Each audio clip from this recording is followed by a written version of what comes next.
So when you're training dogs with commands, there's two ways to train a dog. You can either make them do it, or you can make them want to do it. And it's far easier to make them want to do it, because then in the future they're going to do things for you when you ask, and you're not going to have to force them to do it.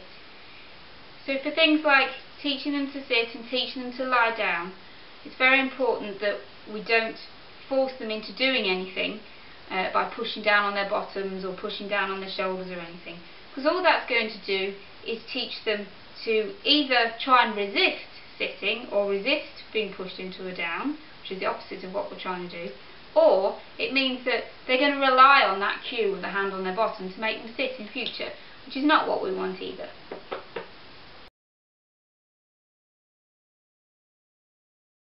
Okay, so Roxie's raring to go today, so now that I've taught her name and got her attention and she's really focused on these treats, I'm going to teach her first position, which is to sit.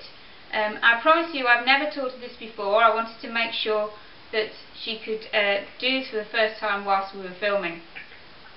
So, I've got some really nice treats. I've got some little bit of hot dog sausage, so she's very focused on me. So what I'm going to do is she seems to be sitting already. So, getting her attention with the treat right on the end of the nose, I'm going to bring my hand up between her eyes, and as the hand goes up, good girl, the bottom goes down, and she gets a treat for that, and she gets some praise. Well done. She's so clever. Okay, I'll get to stand up again. So, treat on the end of the nose, bring the hand up between the eyes, good girl, well done, and she gets a treat for her bottom having hit the ground. I'll do one more go. See? See, between your eyes. Good girlie, well done, well done. As you can see, she loves the sausage.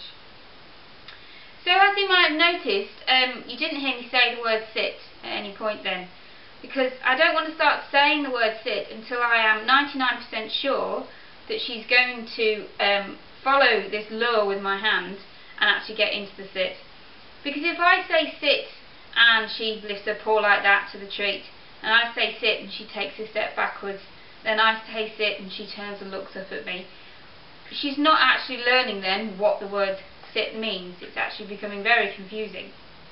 So I make sure that I have the behaviour that I want, and then I put the word to it later. Treat on the end of the nose. Don't lift your hand up too high. Oh, good.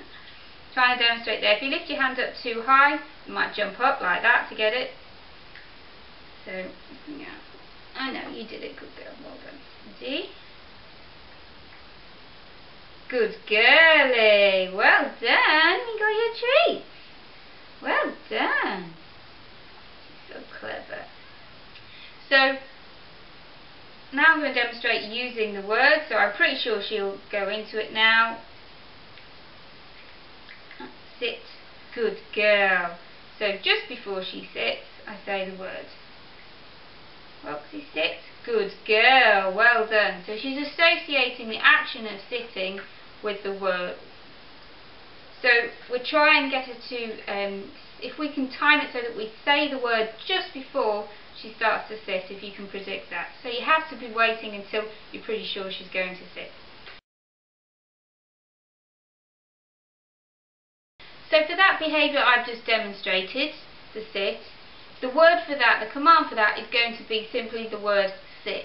You need to make sure that nobody else in the house is using any other words. So nobody else says, come on now sit.